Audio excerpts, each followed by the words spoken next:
What an interesting trade deadline we just had in the NBA.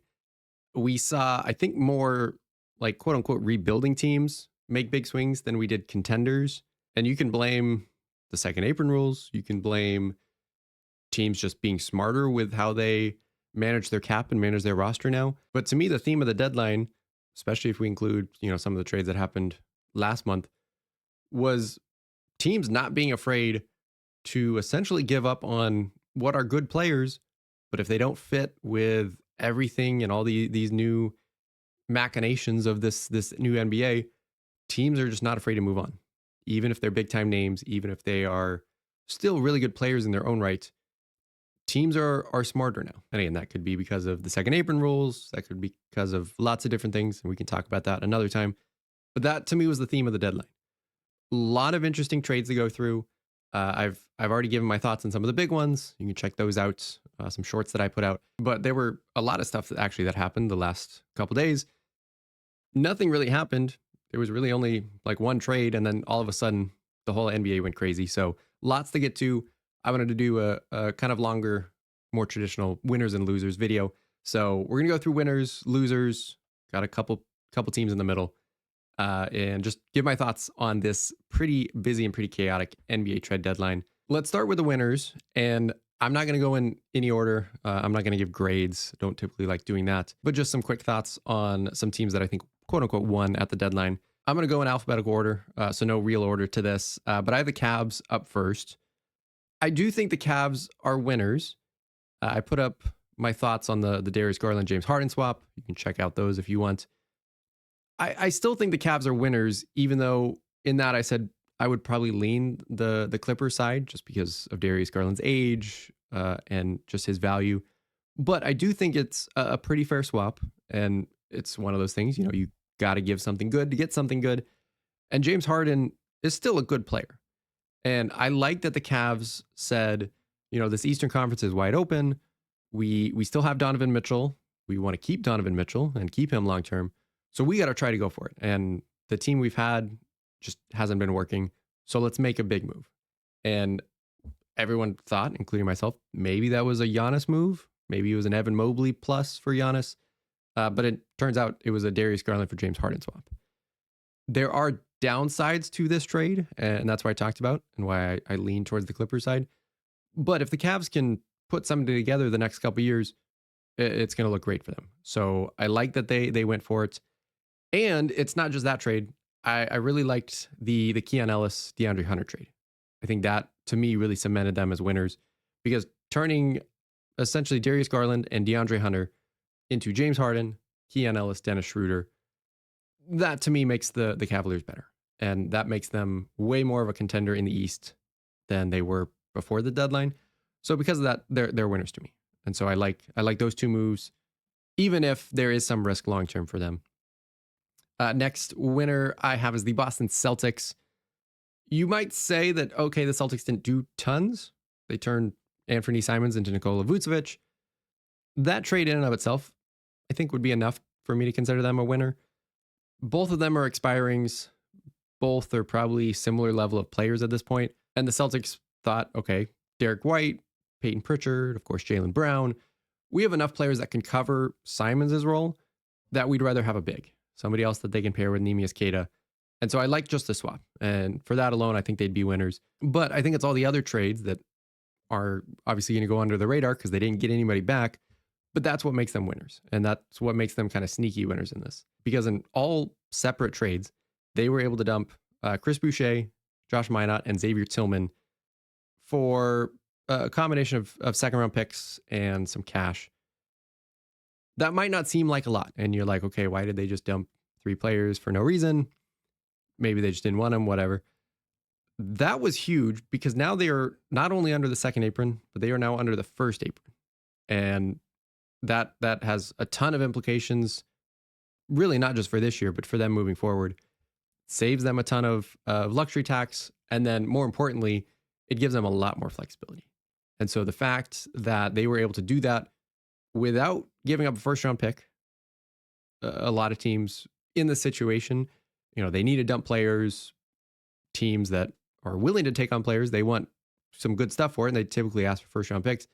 The fact that they were able to get under the first apron without really giving much is huge. And so to me, that makes them big winners. Short term, still a solid trade. I think Vucevic will fit in nicely. Long term, it was a great deadline. And the Celtics are showing why they're a great organization. And that's going to be a theme of these winners and losers is it's typically the same teams winning and it's typically the same teams losing. Celtics are one of those teams that keep winning. Next winner I have is the LA Clippers. And I think the Clippers and the Cavs are both winners. I said in the Darius Garland, James Harden video, there is a chance that they're both losers just due to the risk on both sides. But I like what the Clippers did despite how good they looked and despite how good they looked really for the last month or two.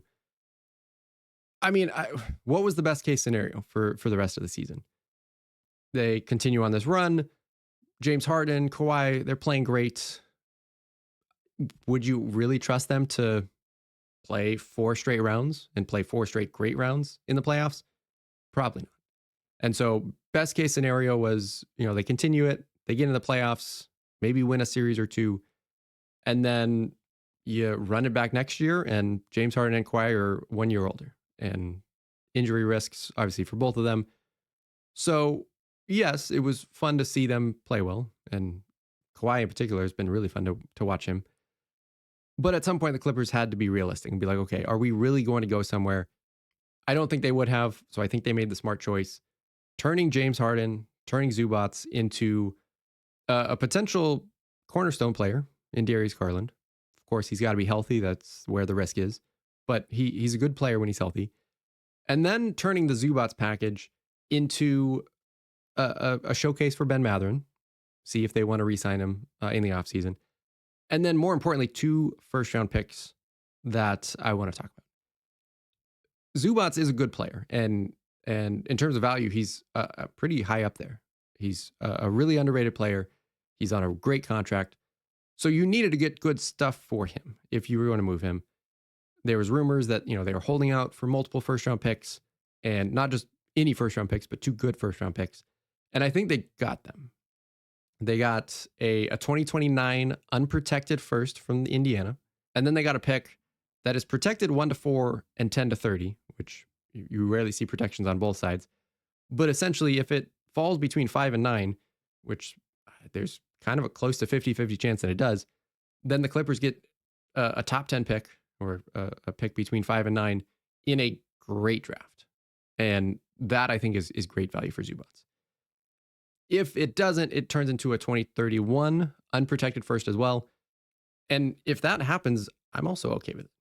I mean, getting a 29 and 31 unprotected first from a team that, yes, is good, but is not like a team that's just guaranteed to be great for years to come. I like getting unprotected firsts a few years out. And we'll talk about the Pacers side in a little bit because I have questions on that side. But from the Clippers perspective, it's good value for someone who has been a good player, is really underrated on a great contract. I think they got the value they should have. And being able to move James Harden is a smart move, even as good as they've played the last couple months. A couple other winners for me. One of them is the Grizzlies. I talked about it already. It's hard to commit to a rebuild, but I think that's the smart decision for Memphis. And so being able to turn Jaren Jackson Jr. into a couple young guys you might like, Walter Clayton, Taylor Hendricks, and then 3 firsts, it's the smart thing to do. So I think they're winners, not far and away winners. I don't think this was like super great value for Jaren Jackson Jr., but good value and the smart choice. So I think they're winners to me. The Thunder I have as a winner as well. I talked about it in another video, and I don't know if I've even posted it yet, but taking the risk on Jared McGain is something that not all teams could do. But with the Thunder and all the young players, all the first round picks they have, they can take that risk. And they can essentially say, hey, a late first round pick this year, as good of a draft class as it is, we think Jared McCain is better than anybody we'd pick. And so because of that, why not? And it fits an area of need for the Thunder, which is another ball handler. And if he regains his confidence, regains his ability that he had last year before he got hurt, it's a great trade. So I like it for the Thunder. Low risk, high reward type of trade. And then the last winner to me is the Washington Wizards. And I've seen some people that maybe don't have them as a winner. Maybe think, okay, what are the Wizards doing? You're getting Trae Young, you're getting Anthony Davis, two players that are good but have issues. Anthony Davis's case can't stay healthy. Trae Young's case, defense slash contract. And in both of these cases, you're getting good players maybe starting to exit their prime and you're having to pay them a lot. So why would the Wizards do this? They're tanking, they're trying to rebuild. Why bring in these two players? The more I look at what Washington's done, the more I really like this deadline. And it's not as simple as just the trades in a vacuum. You have to go a little bit deeper. So bear with me, but I think it's worth going all the way back to when this started. And we have to go all the way back to the summer of 2023. That's when they hired their now president of basketball operations, Michael Winger. He then hired Will Dawkins as their GM. Both guys come from the Thunder. Thunder, obviously known as a great organization recently. And both guys are good executives. And I think they're showing that with what they've done. Now, has it been perfect? No. People will point to the Denny Avdia trade. Obviously not looking good as he really blossoms into a good player for Portland. But what they've been able to do with Washington. And if you look back at 2023, they were a fine team. They, I think, finished 35-47. And that was a team that had Bradley Beal. They had Kristaps Porzingis. They had Kyle Kuzma. All three guys averaged 20 points per game. Again, they weren't a bad team. Had a couple young guys they had drafted, guys like Corey Kispert, Johnny Davis. But all three of their quote unquote stars, none of them were really considered assets. And pretty much all of them, they were probably negative assets just based on what they cost.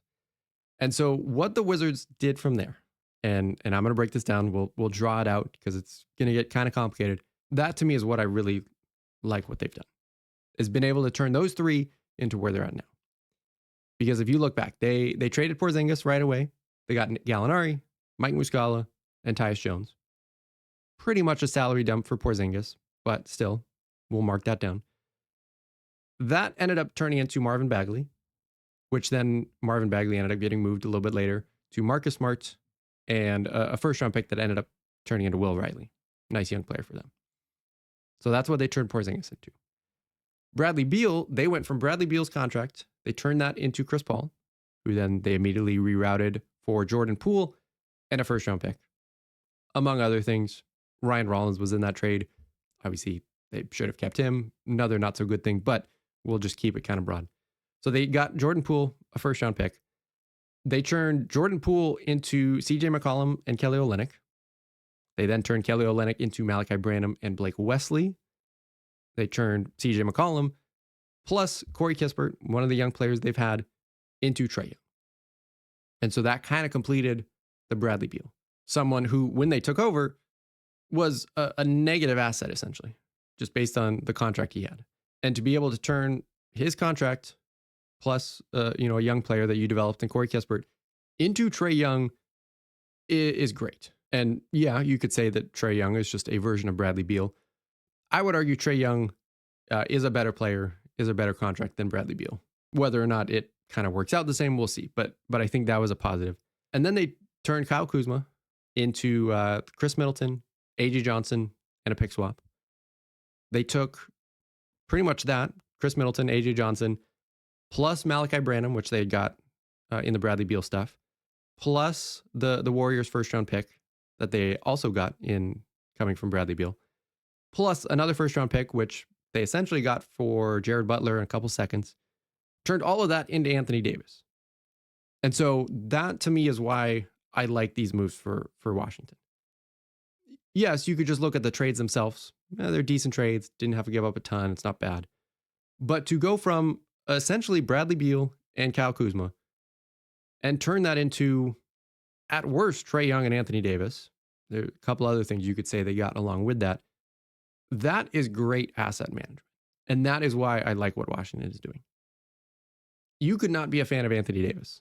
You could not be a fan of Trae Young. That's fine. I think I'm probably a little bit higher on both of those, although I admit neither are probably in great situations in their career. even if you don't think they're going to work out great for Washington. The fact that they turned those two bad contracts into two players that could at least help them at some point in their future, that is a great job by this front office. And so to me, that's why they're winners, not just the trade itself, but just kind of where they've gotten to. So I like what Washington's done. You can tell they're a smart front office. And yes, it might not turn into anything. You could argue it's two mid players and maybe Washington's just going to turn into a mid team.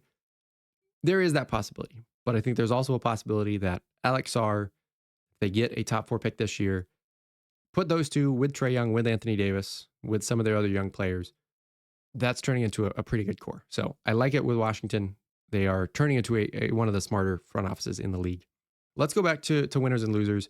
I got two teams in the middle, and I'm going to just call it TBD for now. I think they could be winners. They also could be losers. One of them is the Jazz, who we've talked about trading for Jaren Jackson Jr. I said that I think he fits nicely with Utah, and so I like that trade. I like the trade in the sense of I don't think they gave up too much value for him. I think a couple young players, some first-round picks that maybe aren't great. That's good value for a player, as much as I might not like him, is a good player and fits in with them. The only reason I'm not calling them a winner is all of a sudden, this Utah team next year, assuming they bring back Kessler, kind of has their team. And there's suddenly going to be some pressure to start performing. Because if you now have Keontae George, Ace Bailey, Lauri Markkanen, now Jaren Jackson Jr., Walker Kessler, plus hopefully a top 5 pick in this year's draft, that's your core.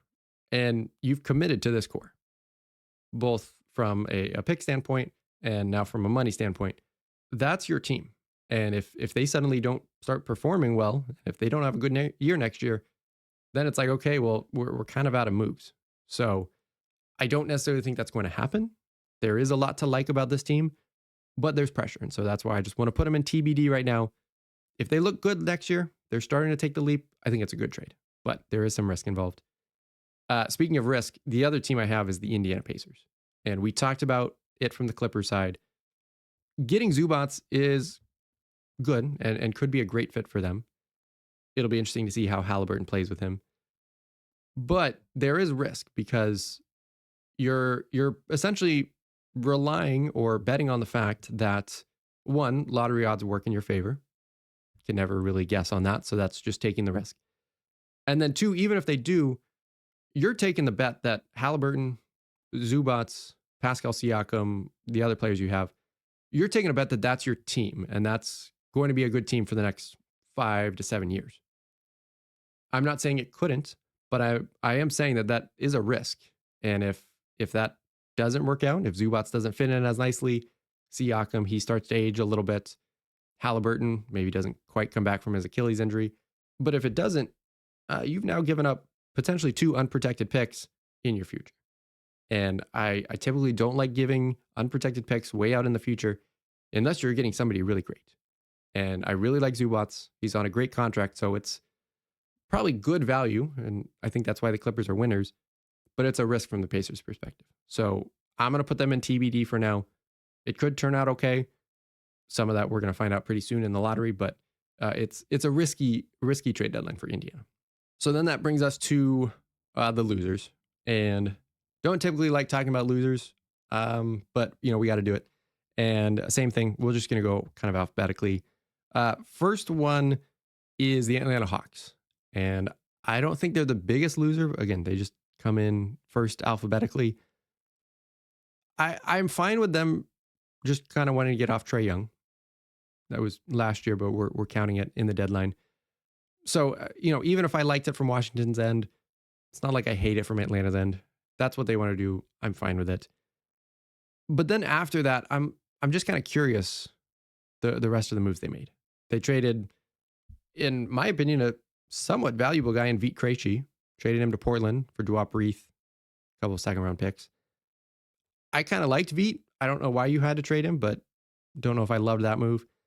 Traded Luke Kennard to the Lakers. Got back Gabe Vincent in a second. That's less of a problem to me. Kennard is fine. Gabe Vincent is fine. I'm fine moving on from Kennard, even though you really don't get much back. The big trade though is the Porzingis trade, and we're spoiler alert going to talk about the Warriors side of this in a little bit.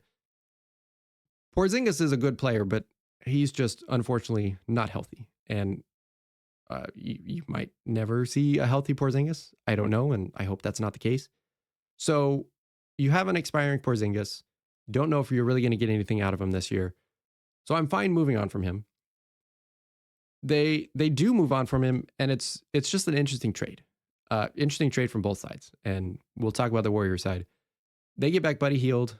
They get back Jonathan Kuminga. Now, on the surface, this looks like a good trade. You trade an expiring Porzingis. He, again, isn't healthy. Don't know what to expect the next couple years. They probably don't re-sign him.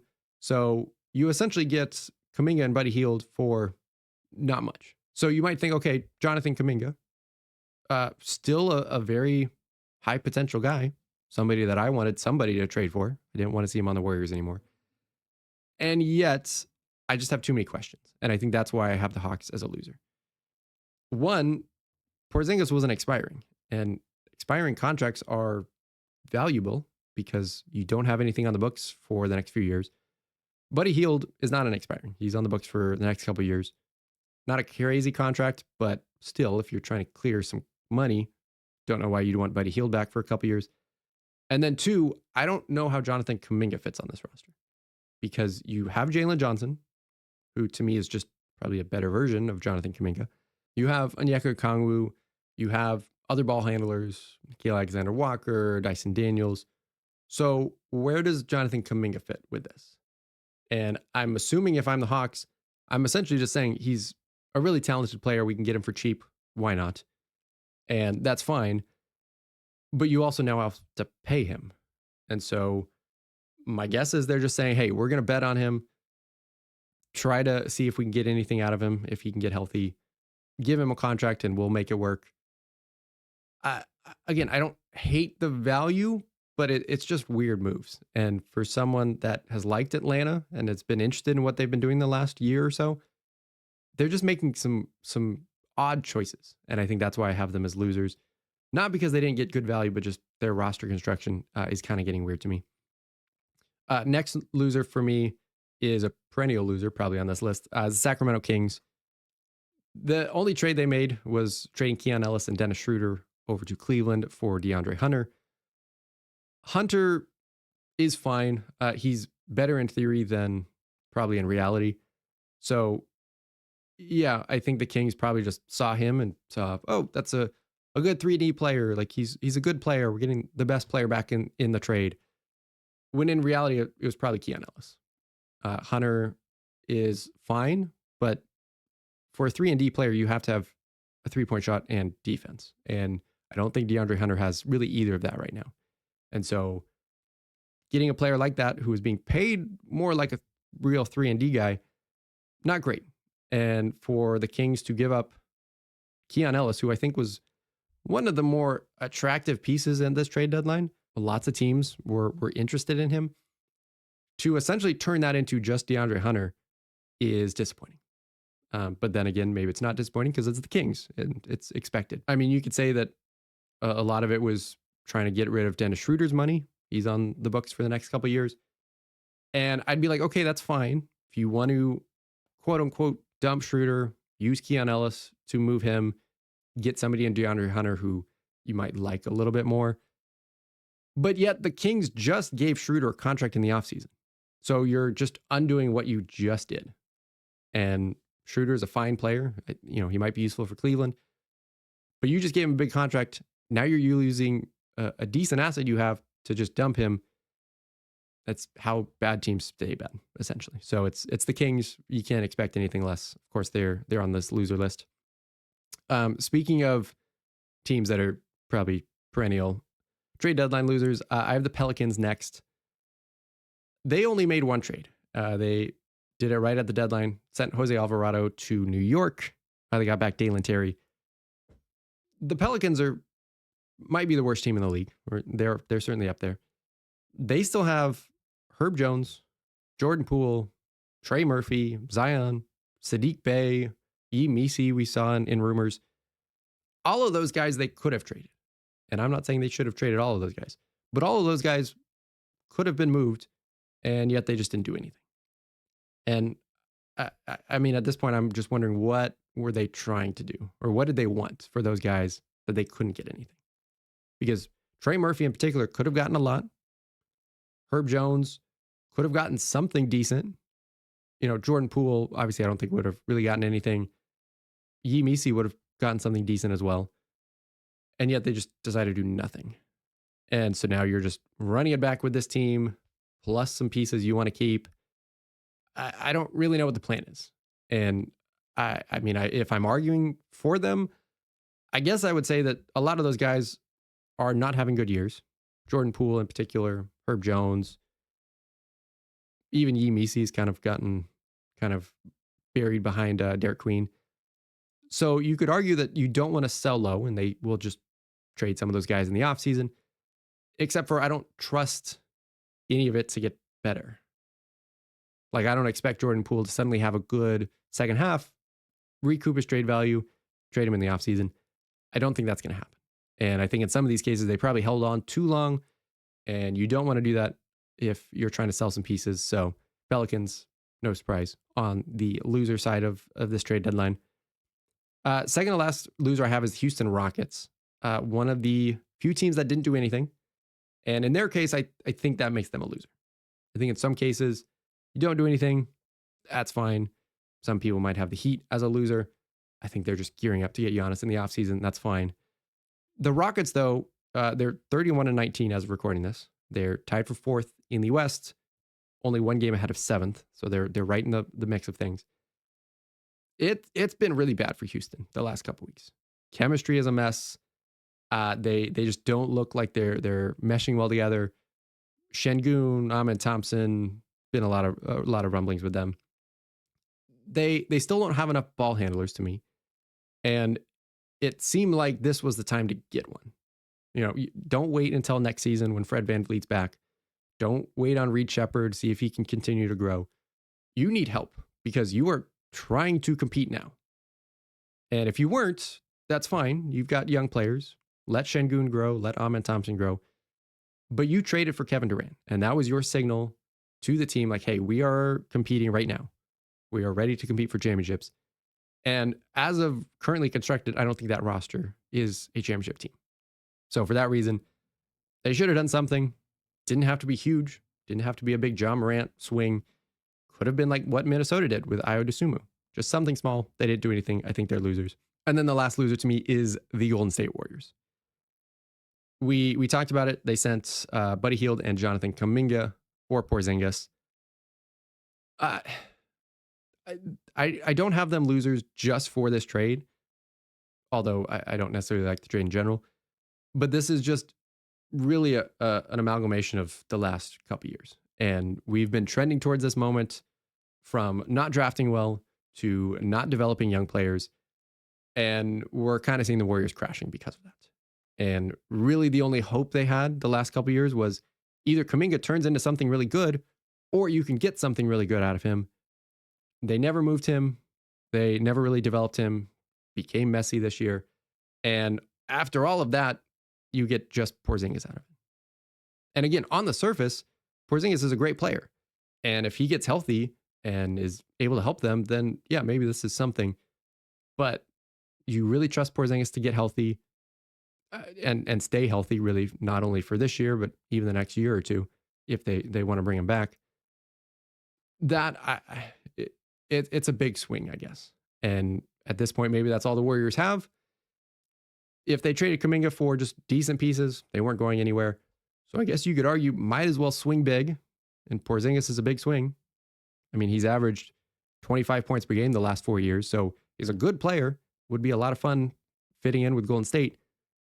But if you don't play, then you're not going to help. And so I guess it's the Warriors being like, hey, there's really nothing else we can do. We missed out on Giannis. That was really our only lifeline. So might as well try this.